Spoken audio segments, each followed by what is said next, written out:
მოგესალმებით 2026 წლის 11 აპრილია.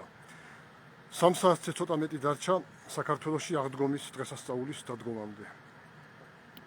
ახლა მე მინდა ვილაპარაკო ხვალისათვის უნგრეთში გამართულ ხვალისათვის უნგრეთში დაგეგმილ საპარლამენტო არჩევნებთან დაკავშირებით.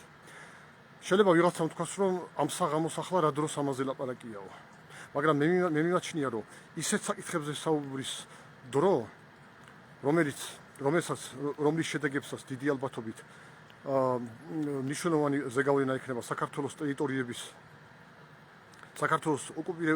რუსეთის ფედერაციის მიერ ოკუპირებული ტერიტორიების დეოკუპაციასთან დაკავშირებით, დეოკუპაციაზე, ჩემი აზრით, ისეთ საკითხებზე საუბრის დრო ასეთ დროსაც არის. სანამ გადავიდოდი თემაზე, მოგიწოდებთ, რომ ვისაც აქ ჩემი აქტიურობა საინტერესოდ მიგაჩნიათ, გამოიწეროთ, ანუ დააფოლოვოთ აკაუნტი, მოიწონოთ, ანუ დაალაიქოთ და გააზიაროთ.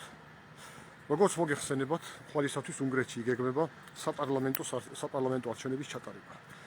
მოგეხსენებათ, რომ იქ უნგრეთში პრემიერ-მინისტრი არის ვიქტორ ორბანი, რომელიც არის ხელმძღვანელი პარტიისა, რომელიც წარმოადგენს პარტიას ფიდესი, და რომ ვიქტორ ორბანი არის უნგრეთის პრემიერ-მინისტრი 2010 წლიდან, ანუ დაახლოებით 16 წელი, რაც დემოკრატიულ სამყაროში შეიძლება ითქვას, რომ საკმაოდ მნიშვნელოვანი მოვლენაა. ახლა ხვალინდელი არჩევნების შედეგები თუ როგორი იქნება, ეს არის ძალიან მნიშვნელოვანი, მათ შორის საქართველოსთვის. ახლა მინდა უფრო დეტალებზე ვისაუბრო. მოგეხსენებათ, რომ მას შემდეგ, რაც 2022 წლის თებერვალში ვლადიმერ პუტინმა დაიწყო აგრესიული ომი უკრაინაში, მას შემდეგ ის უფრო და უფრო კარგავს პოზიციებს სოფლიო ასპარეზზე. თუ ის აქამდე ახერხებდა თავისი ინტერესების სოფლიო მასშტაბით უფრო მეტად დაცვას, ახლა უკვე მას დიდწილად ხელფეხი შებორკილი აქვს უკრაინის ფრონტზე და თან უკვე 4 წელიწადზე მეტია გასული, რაც იქაც ვერ იმარჯვებს. 4 წელიწადზე მეტი ხანია გასული, რაც ომი დაიწყო და აგერ უკვე ის 4 რეგიონი, რომელიც მან გამოაცხადა თავისი მხრიდან რუსეთის ფედერაციის ნაწილებად, ხერსონის ოლქი, ზაპოროჟიეს ოლქი, დონეცკის ოლქი და ლუგანსკის ოლქი, ახლაც ვერ აქვს აღებული მთლიანად. თქვენ წარმოიდგინეთ, მათ შორის ქალაქი ხერსონი და ქალაქი ზაპოროჟიე, რომლებიც შესაბამისად ხერსონის ოლქისა და ზაპოროჟიეს ოლქების ცენტრებს წარმოადგენენ, უკრაინის შეერაღებული ჯარების და უკრაინის ხელისუფლების მმართველობის ქვეშ იმყოფებიან. ახლა შეხედეთ და ამასობაში წარმოიდგინეთ, უფრო ერთმანეთის მიყოლებით კარგავს მოკავშირეებსა და პოზიციებს მსოფლიო ასპარეზზე.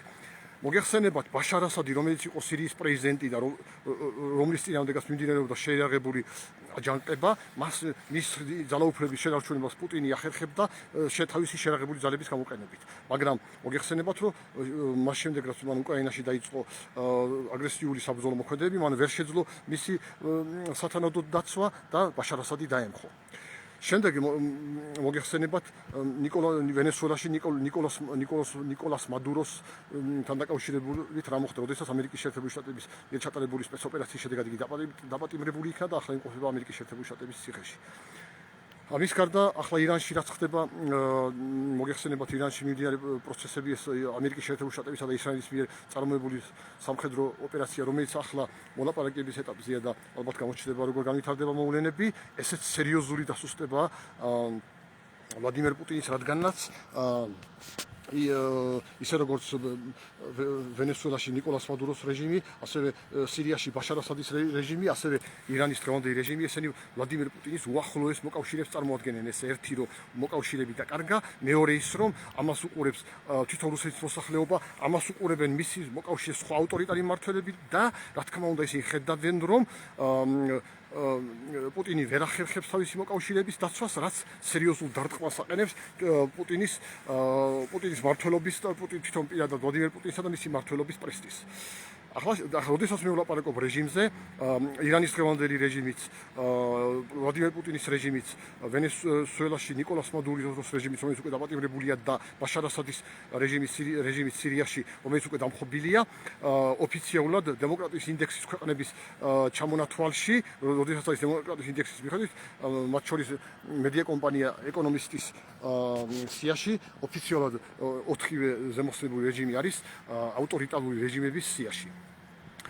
ახლა და ამ ყველაფრის, მაგრამ ეს როგორც მოგახსენეთ, ეს პოზიციები მან დაკარგა საბრძოლო მოქმედების შედეგად, მაგრამ ახლა მოგეხსენებათ, რომ უნგრეთი არის ევროკავშირის წევრი, უნგრეთი არის დემოკრატიული ქვეყანა, მაგრამ დემოკრატიულ ქვეყნებს შორის და მათ შორის ევროკავშირის ქვეყნებს შორის, აი მაგალითად იმავე დემოკრატიის ინდექსის მედია კომპანია ეკონომისტის სიაში, მაგალითად 2025 წლის მონაცემებით, დემოკრატიულ ქვეყნებსა და ევროკავშირის ქვეყნებს შორის უნგრეთი დემოკრატიის ინდექსით ერთ-ერთ ყველაზე უფრო დაბალ საფეხურზე იმყოფება და დაახლოებით 6.6, დაახლოებით უბრალოდ ვთქვათ 6.58 ქულით არის შეფასებული 10 ქულიან სისტემაში. და მაგალითისათვის იმავე სიაში საქართველოს დემოკრატიის ინდექსი შეფასებულია 4.36 ქულით, მაშინ როდესაც შარშანი იყო 4.7 ქულით შეფასებული. და ცნობისთვის 6 ქულის ქვევით უკვე მთავრდება დემოკრატიული ქვეყნების ჩამონათვალი და იწყება ჰიბრიდული რეჟიმის ქვეყნების ჩამონათვალი, ხოლო 4 ქულის ქვევით უკვე მთავრდება ჰიბრიდული რეჟიმის ქვეყნების ჩამონათვალი და იწყება ავტორიტარული რეჟიმის ქვეყნების ჩამონათვალი, რომელიც მთავრდება ჩრდილოეთ კორეით, მიანმით, ან ყოფილი ბირმით და ავღანეთით. იმ სიაში, დიახ, ანუ ყველაზე ნაკლებ დემოკრატიული, ყველაზე უფრო ავტორიტარული ქვეყნები. ახლა შეხედეთ და ახლა ძალიან მნიშვნელოვანია თუ კი ხვალ ოპოზიციო და მინდა შეგახსენოთ, რომ აქ ერთმანეთს თავარ კონკურენტ ძალებად ითვლებიან, ანუ ოპოზიციური პარტია ტისა, რომელსაც ხელმძღვანელობს პეტერ მადიარი და სხვათა შორის მადიარ უნგრულ ენაზე ნიშნავს უნგრელს და პარტია ფიდესი, რომელსაც ხელმძღვანელობს ვიქტორ ორბანი, რომელიც 2010 წლიდან არის პრემიერ-მინისტრი. ახლა თუ ამ არჩევნებში გაიმარჯვებს ოპოზიციური პარტია ტისა და პრემიერ-მინისტრი თუ გახდება პრემიერ-მინისტრი გახდება პეტერ მადიარი, ეს იქნება ძალიან დიდი დარტყმა თავად ვლადიმერ პუტინზე და ეს იქნება ძალიან დიდი დარტყმა პუტინისტურ ძალებზე, რაც სერიოზულ გავლენას იქონიებს ევროკავშირის ვითარებაზე, ზოგადად მსოფლიოს მოვლენებზე, უკრაინის დაფინანსების საქმის ამბავში ეს იქნება სერიოზული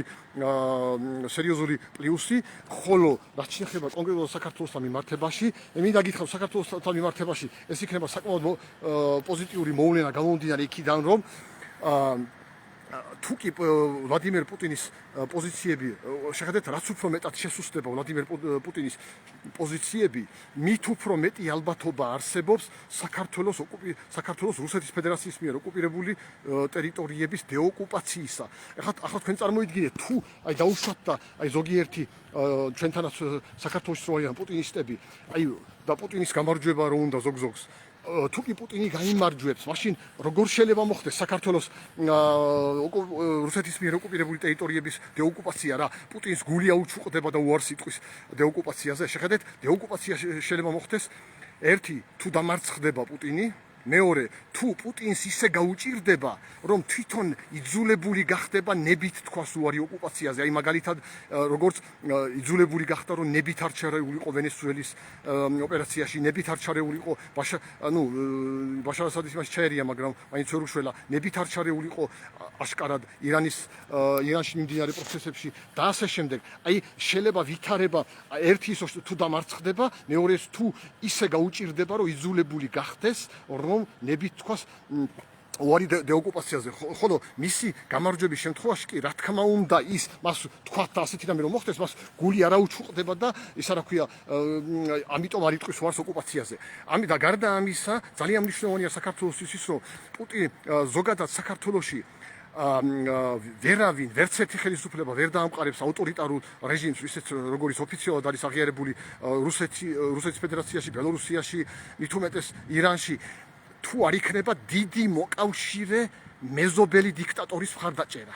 შეხედეთ, და ასეთი დიდი მეზობელი მოკავშირე ასე დიდი მეზობელი მხარდამჭერი დიქტატორი თქვათ და თეორიულად შეიძლება იყოს მხოლოდ რუსეთის ფედერაციის დიქტატორი და ამ შემთხვევაში ვლადიმერ პუტინი და თუ ასეთი რამე არ იქნება, მაშინ საქართველოში ცდუნებაც ნაკლები იქნება ნებისმიერი ხელისუფლების მიერ, რომ არადემოკრატიული ნაბიჯებისკენ გადადგას ნაბიჯები, ნაკლები ცდუნება იქნება მას. აი ამ თემაზე მინდოდა მელაპარაკა. დიდი მადლობა, კარგად ბრძანდება.